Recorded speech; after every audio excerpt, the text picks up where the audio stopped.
नमस्कार दोस्तों। आज हम बात करेंगे थोरेसिक स्पाइन में होने वाले पेन की। थोरेसिक स्पाइन और डोर्सल स्पाइन, ये बेसिकली वो पोर्शन है जो हमारी स्पाइन का मिड पोर्शन होता है, जो हमारी स्पाइन के बीच वाला हिस्सा होता है, उसको हम थोरेसिक स्पाइन और डोर्सल स्पाइन बोलते हैं। ये हमारी स्पाइन में अपर पार्ट को देखें, सर्वाइकल को और लंबर स्पाइन को देखें तो उसके कंपैरेटिवली इसमें काफ़ी कम मूवमेंट होता है।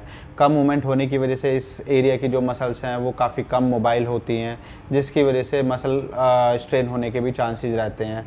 इसको एक्सप्लेन करने के लिए थोड़ा सा मैं पहले मसल की पैथोलॉजी के बारे में बताता हूँ। मसल की एक अपनी कैरेक्टरिस्टिक होती है जिसको हम इलास्टिसिटी कैरेक्टर बोलते हैं। जितना मसल में इलास्टिसिटी कैरेक्टर मेंटेन रहेगा उतना मसल आपका हेल्दी रहेगा और उसमें स्ट्रेन और स्प्रेन के चांसेस ना के बराबर रहेंगे। मसल की इलास्टिसिटी मेंटेन करने के लिए ज़रूरी है कि हम एक पर्याप्त मात्रा में वाटर का इंटेक करें और मसल की फ्लेक्सिबिलिटी मेंटेन रखें by the some kind of flexibility exercise.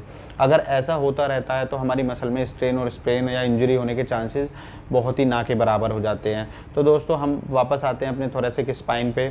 Thoracic spine में जनरली पेन के जो कारण हैं, सबसे मेन कारण आता है मसल स्ट्रेन।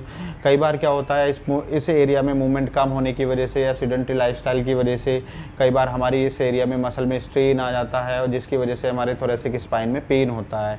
इस तरीके के पेन जो हैं जनरली स्पेसिफिकली जब हम पोजीशन चेंज करते हैं तब ज़्यादा होते हैं। जैसे कि हम लेटे हुए हैं, सीधे लेट के करवट लें या लेट के बैठें तो उस टाइम पे जो हमारे पेन है काफ़ी सीवियर पेन हो जाते हैं। तो इस तरीके के जो पेन है चांसेस होता है कि वो मस्कुलर स्ट्रेन की वजह से हो सकते हैं। दूसरा रीज़न होता है जो जनरली स्पेसिफिकली 30-40 के बाद देखने को मिलता है, वो होता है ओस्टियोपोरोटिक। ओस्टियोपोरोटिक का मतलब है कि आजकल हमारा आउटडोर एक्टिविटी काफ़ी कम है, जिसकी वजह से हमें सन एक्सपोजर नहीं हो पाता स्पेसिफिकली अर्ली मॉर्निंग में, और उसी कारण से हमारी बॉडी में विटामिन D3 की डेफिशिएंसी हो जाती है। विटामिन D3 की डेफिशिएंसी होने की वजह से हमारी बोन वीक पड़ जाती हैं और कई बार स्पॉन्जी भी हो जाती हैं। तो उसकी वजह से क्या होता है कि हमें कोई बॉडी में जर्क लगा या कहीं सडन गाड़ी में जा रहे हैं ब्रेक लगे तो उसकी वजह से हमारी वर्टिब्रा पे कंप्रेशन आ जाता है, जिसको हम compression fracture, wedge compression fracture, इस तरीके के वर्ड सुनने को मिलते हैं जो जनरली हम कई बार एक्सरे में भी देखने को मिलते हैं। तो ये विटामिन D3 की डेफिशिएंसी की वजह से होता है। तीसरा कारण होता है बैड पोस्चर्स की वजह से। कई बार आप लोगों ने देखा हो कि जो अपर पोर्शन होता है हमारी स्पाइन का थोरेसिक वाला, वो हम्प टाइप से बन जाता है, जिसको काइफोटिक स्ट्रक्चर्स बोलते हैं, काइफोटिक पोस्चर्स बोलते थे। उसकी वजह से भी हमारी स्पाइन में पेन होने के चांसेस रहते हैं।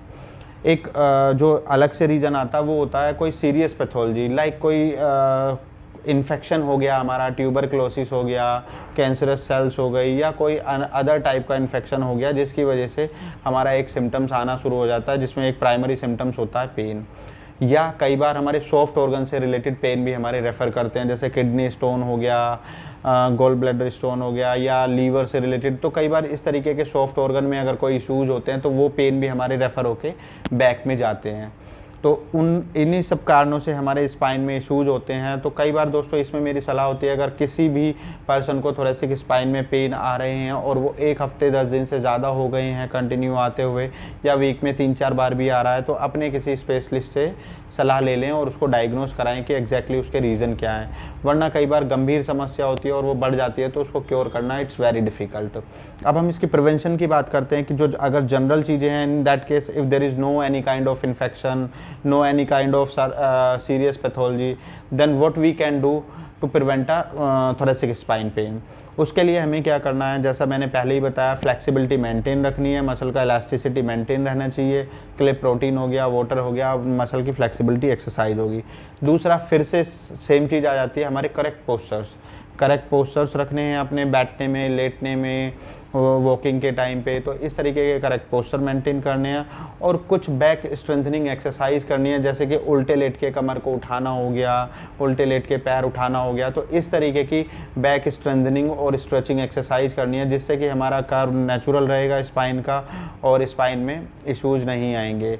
और अगर विटामिन D3 डेफिशिएंसीज हैं तो उसका हमें एक कोर्स करना चाहिए विटामिन D3 का। कुछ लोग क्या करते हैं, vitamin D3 without any testing लेते रहते हैं। फ्रेंड्स, मैं कहना चाहूँगा विटामिन D3 की जो नेचुरल डोज चलती है वो 60,000 इंटरनेशनल यूनिट में चलती है, जो काफ़ी ज़्यादा है अपने आप में। कुछ लोगों का नेचुरल होता है और विदाउट टेस्टिंग अगर ऐसे ले रहे हैं तो कई बार डेंजरस हो सकता है।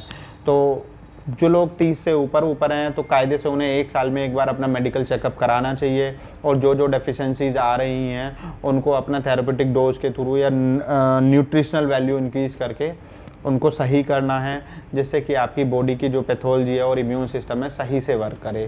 तो दोस्तों ये कुछ जनरल जानकारी थी थोरैसिक स्पाइन के बारे में, उसमें पेन के क्या क्या रीज़न होते हैं और प्रिवेंशन की। तो नेक्स्ट वीडियो में हम बात करेंगे इसकी डायग्नोसिस कैसे करते हैं और क्या क्या ट्रीटमेंट हमें इसमें अवेलेबल हैं, क्या क्या ट्रीटमेंट हम इसमें कर सकते हैं। तो नमस्कार दोस्तों।